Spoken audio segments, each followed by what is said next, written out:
Supreme Court hearing. School vouchers create questions about religious freedom. Capitol Hill compromise. Congressional leaders move forward on defense spending and other key budget bills. Olympic boycott. Which nations are joining the U.S. protest against China? And full of grace. Learn more about the history of today's holy day on EWTN News Nightly for Wednesday, December 8th, 2021.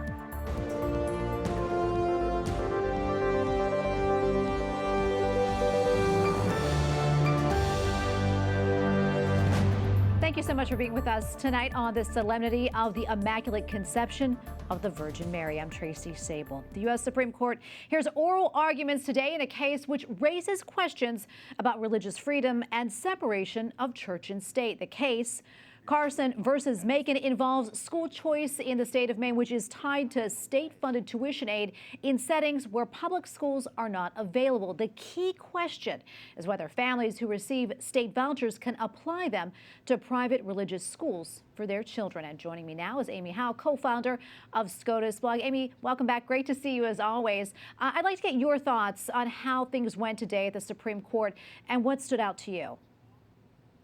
So what stood out was that it didn't seem to be a particularly close case. Sometimes you come out of these and you're not quite sure how it's going to go, but all 6 of the court's conservative justices, to me, seemed poised to strike down the law.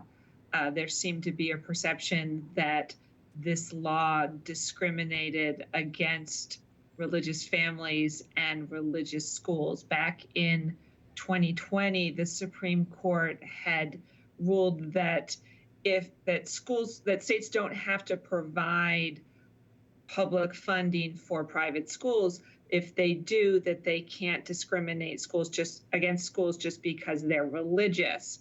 They left open the question of whether or not they had to provide public funding to schools that are going to use the money to teach religion, which was the question in this case. And it seemed that the justices didn't really see any difference between schools that are religious and schools that teach their faith, as some of the justices said. Yeah, and Justice Barrett said that the law requires schools are non-sectarian, but doesn't seem to have any oversight in place regarding the public schools and what they are teaching. You kind of mentioned that. Can you talk a little bit more about maybe how important that line of questioning was?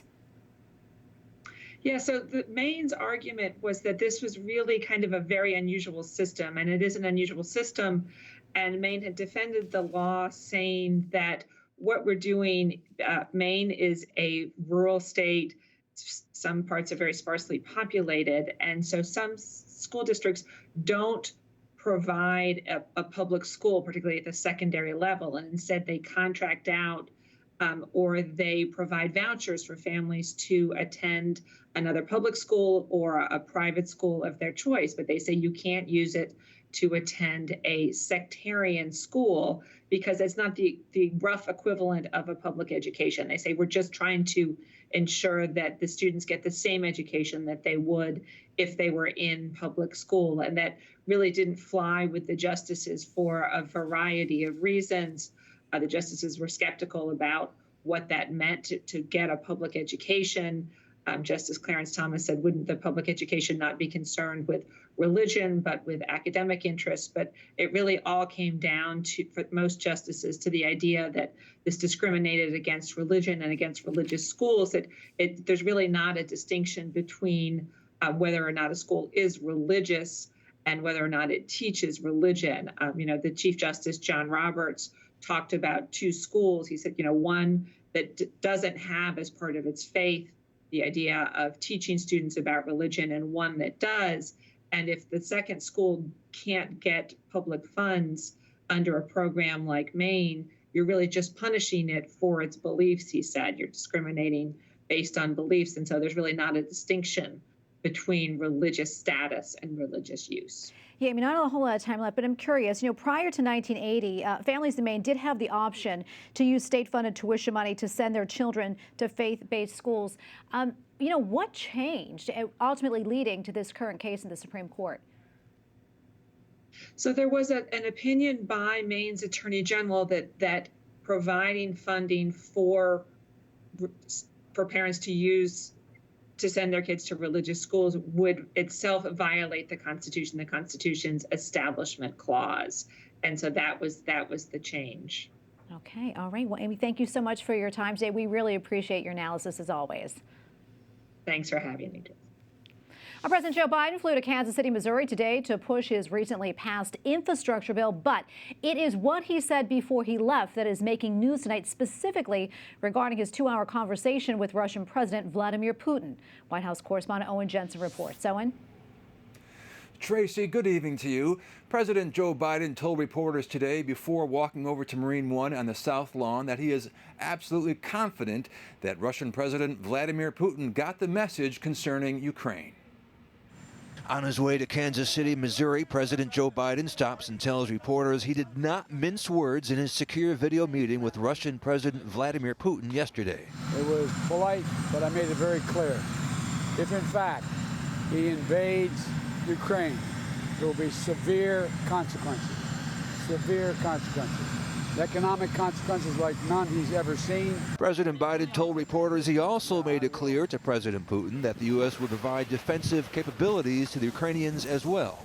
But the idea the United States is going to unilaterally use force to confront Russia invading Ukraine is not in the cards right now. But what will happen is there will be severe consequences.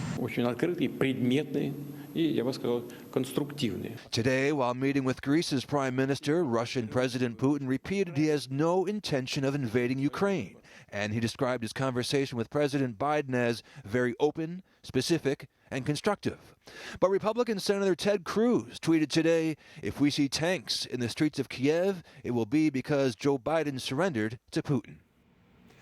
President Biden also said the U.S. has a moral, legal, and sacred obligation to our NATO allies. Now, of course, Ukraine is not a member of NATO. The president added that he hopes in the coming days for more high-level meetings with NATO allies and Russia to help bring down the temperature. At the White House, Owen Jensen, EWTN News Nightly. Well, the U.S. House took the first steps to finish its list of must-pass bills. Democrats say they have opened the door to pass the debt ceiling. They also see the finish line ahead for President Biden's Build Back Better agenda, but Republicans say the economy is still in danger. Capitol Hill correspondent Eric Rosales reports. After months of back and forth debate, the House passed the annual defense spending bill plus a process bill, giving the Senate a one-time chance to raise the debt ceiling with a simple majority vote. Now all eyes fall on the Senate to pass the Build Back Better Act. Yeah, it's my expectation that the Senate is going to act and get the Build Back Better Act over the finish line prior to the end of the year. Majority Leader Schumer recently reiterated that commitment. We feel very confident about what is in Build Back Better. We know what some possibilities are, and it would be my hope that we will have this bill done before the Christmas vacation. While Speaker Pelosi paints a rosy picture, Republicans fear inflation will continue to rise. Democrats refuse to admit that there's even a problem. You know, we can talk about where the leverage is to fix it. The leverage would start by having Democrats admitting that there was a problem and being willing to work on it. They control everything right now. They have the House, they have the Senate, they have the White House. They've created this spending crisis and this debt crisis. In October, lawmakers voted along party lines to approve a short-term fix, which raised the borrowing cap by $480 billion. Last month, the Treasury Secretary informed lawmakers the federal government would reach its debt ceiling by December 15th without any action from Congress. We'll be voting on it Thursday, and I'm confident that this particular procedure, coupled with the avoidance of Medicare cuts, will achieve enough Republican support to clear the 60-vote threshold. Republicans will need to supply 10 votes in order to pass the process bill, and that's not a given. If it does pass, the Senate could actually vote on raising the debt limit as early as Friday. At the Capitol, Eric Rosales, EWTN News Nightly. Late Senator Bob Dole will be honored both in Washington, D.C. and his home state of Kansas. His casket will lie in state tomorrow at the U.S. Capitol. A public service at the World War II Memorial will be held on Friday. A public service will also be held at St. Mary, Queen of Angels Catholic Church in Russell, Kansas. The former GOP presidential nominee died last Sunday. He was 98 years old. Coming up, German Chancellor. See who's taking power in Germany. And human rights violations, how it will affect the Olympics.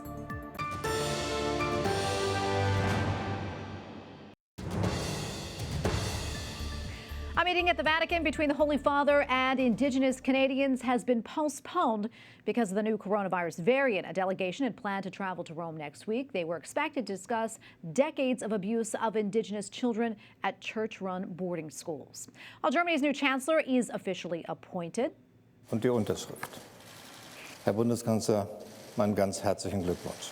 Olaf Scholz was formally named as Germany's chancellor by the country's president. Scholz takes over the most populous nation and largest economy in the European Union following Angela Merkel's 16-year tenure. Austria will end its fourth national coronavirus lockdown on Sunday, but not for those who are unvaccinated. Wir haben den Menschen versprochen, dass dieser Lockdown jetzt für alle. Chancellor Karl Nehammer says some prevention measures will still remain in place for everyone, including face masks in public places. Two more nations announced their protest against the Winter Olympic Games in China. There will be a diplomatic boycott of the Winter Olympics in Beijing. No ministers are expected to attend. British Prime Minister Boris Johnson made that announcement in Parliament today. Earlier, Australia confirmed that it would join the U.S. diplomatic boycott of the upcoming February Games to protest Chinese human rights abuses. The White House and the Kremlin have agreed to appoint envoys to continue talks on the escalating tensions on the border between Russia and Ukraine. Russian President Vladimir Putin says Moscow will submit its proposals for further discussions and security along the border in around a week. He also reaffirmed his denial of any plans to attack Ukraine. And joining us now is Lester Munson, Senior Fellow at the National Security Institute and Principal International at the BGR Group. Lester, welcome back. Always great to see you. A lot to get to, but first off, I want to get your take on that conversation yesterday between President Biden and President Putin. Well, my sense is the Biden administration thinks that the threat of multilateral economic sanctions against Russia will deter Vladimir Putin from fulfilling his dream of incorporating Ukraine into Russia. I think that's probably not an accurate read of the situation. What would be required is more of a show of force from the United States and the West to include additional weapons for Ukraine and troops being posted, NATO troops being posted closer to Ukraine in places like Poland and the Baltic states. That is my sense of the phone call. I would like to see real action on the ground rather than just talk. Yeah, President Biden, though, has said that he won't send U.S. troops unilaterally to Ukraine to defend the country. Meanwhile, President Putin has said that he has no plans to attack Ukraine, but that his issue actually really is with the fact that Ukraine may join NATO. Can you talk to us a little bit more about that? Well, first of all, Vladimir Putin is not really to be taken at face value. He does say he makes assertions about what his intentions are. I think we can dismiss those. But I think it's fair for him to point out that he's got concerns about Ukraine joining NATO. Ukraine is a democracy. Its people get to vote on the direction of their country. That is not something that can happen in Russia, where democracy is suppressed and Vladimir Putin is effectively a dictator. So what he really is objecting to is Ukrainians getting to choose their own path. Because if they can choose their own path, the implications for the Russians, implication for Russian people is that they should also be able to choose their own path. He really doesn't want that. He wants to stay in power as long as he can.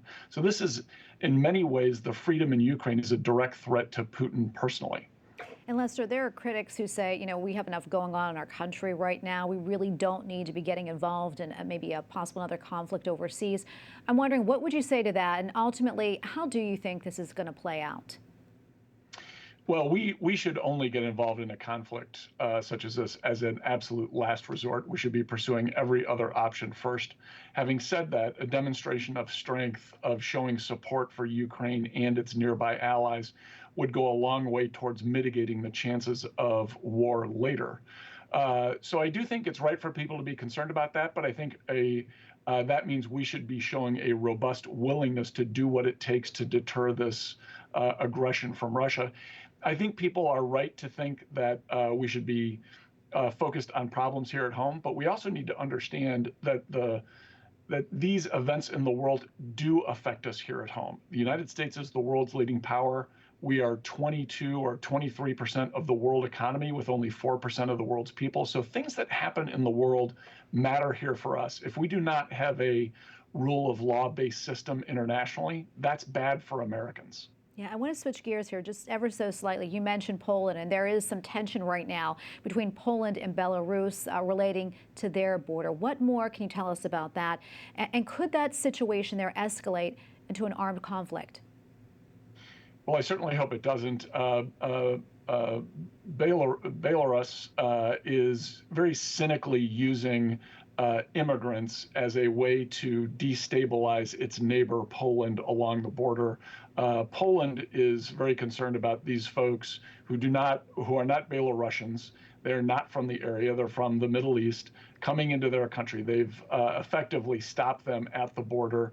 The dictator in Belarus is trying to distract people from his hijacking of democracy in that country and pushing these problems towards other countries that have been critical of him. It's a very, very cynical move. It has real human costs. It is a tragic situation. I think Poland is probably doing the right thing by saying no here, but it's something that bears watching. Lester, thank you so much for your time today. We always appreciate you coming on and giving us your analysis. Thank you. Up next, statue vandalism. See what happened at the Basilica of the National Shrine in D.C. And Immaculate Conception. Hear Pope Francis's reflections on the Blessed Virgin Mary.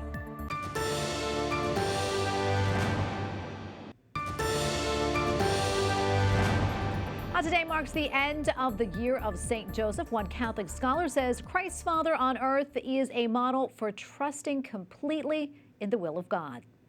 Well, the will of God for St. Joseph was to accept this possibility that Our Lady was pregnant with Jesus Christ, who came from the Holy Spirit. And he could not understand that, but he accepted that.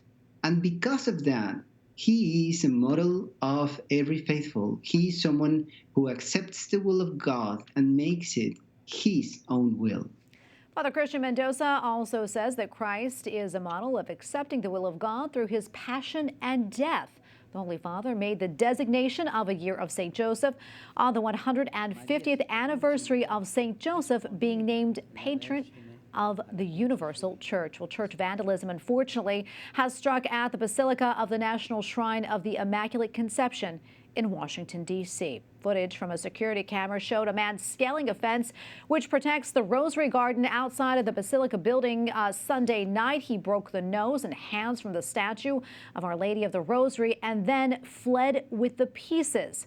A statement from the Basilica expresses deep pain caused by the damage. The case is under investigation.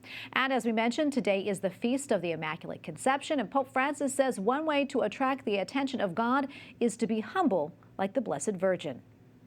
Il saluto dell'angelo le sembra più grande di lei. At a special Angelus address to pilgrims at the Vatican, the Holy Father said even angels refer to Mary as being, quote, full of grace. He added, Mary shows her humility when no one else is around, and it is when we are alone that we show ourselves most truly to God. Also today, the Holy Father honored Our Lady with a quiet moment in Rome. Pope Francis went to the city center for a private act of veneration. Because of the coronavirus pandemic, he did not hold his traditional ceremony. The Holy Father asked Our Lady for the miracle of a cure for the many sick and suffering people around the world. Joining us now from Rome is Father Diego Saez, Postulator General of the Missionary Oblates of Mary Immaculate. Father, thank you so much for your time today. It's a pleasure to be with you. For those who may not be familiar, what is the Immaculate Conception? And also, how long has it been a feast day in the Church? The Immaculate Conception of the Virgin Mary is the feast that celebrates that she, Our Lady, was conceived without original sin. All of us, we came to this world with the original sin. We have to be baptized for have this sin to be removed. And we celebrate that the Virgin Mary was conceived without this sin. So from the beginning, he was free from the sin. And this feast is so ancient in the Church. For instance, I came from Spain. In my country, we started to celebrate this festivity in the 7th century. 7th century, I think it was in 632 when they started to celebrate this feast, and then it spread to the other countries of the Catholic Church. It was officially proclaimed as a dogma of faith only in 1854. But the belief in the Immaculate Conception of Our Lady was prior to this moment of the proclamation of the dogma. As I told you, many theologians and bishops throughout the ages, throughout the centuries, they discussed about it, and finally the Pope, the Holy Father, came to the conclusion, to the idea that this has to be considered by all Catholics as one of the truths of our faith. And Father, can you talk about how the Immaculate Conception is still relevant today?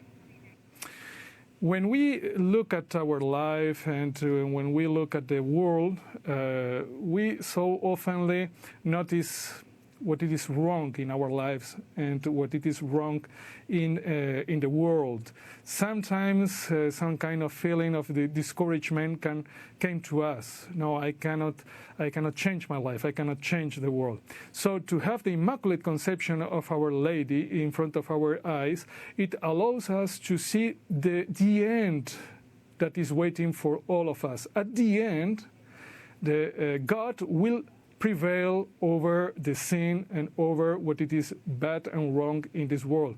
So it is some kind of encouragement. God gave us the Immaculate Conception of the Virgin Mary to announce to all of us what is our destiny, the destiny of each one of us and the destiny of the world. In the Immaculate Conception of the Mary, we can see a sign of the victory of our Lord on what is wrong in our world and in our lives. And Father, another thing I want to talk about is your order, which is, of course, is dedicated to the Blessed Virgin. Can you tell us a little bit more about your order and also the work that you all do? Our order is dedicated to the Immaculate Conception of the Virgin Mary because our mission is to proclaim the gospel and the salvation, especially to those who are most abandoned, who are far from God, who are far from the Church. We look for those groups of people that are more in need of this message of salvation. And we have the Immaculate Virgin Mary as the symbol and the image of our own mission to proclaim the final victory of the Lord over the sin and over what it is wrong in the world. Indeed. Well, Father, thank you so much for your time and speaking with us. We truly appreciate it. God bless you. Thank you. Thank you. God bless you too. And finally tonight, it is that time of year again, and we want to see your nativity scenes. Take a picture of your creche and send it to EWTN News Nightly at EWTN.com or to our Facebook and Twitter accounts. Be sure to include your name and location, and you could see it featured right here on EWTN News Nightly, and we cannot wait to see them. So send those pictures in. And we thank you for watching tonight. For the entire EWTN News Nightly team, I'm Tracy Sable. Good night and God bless.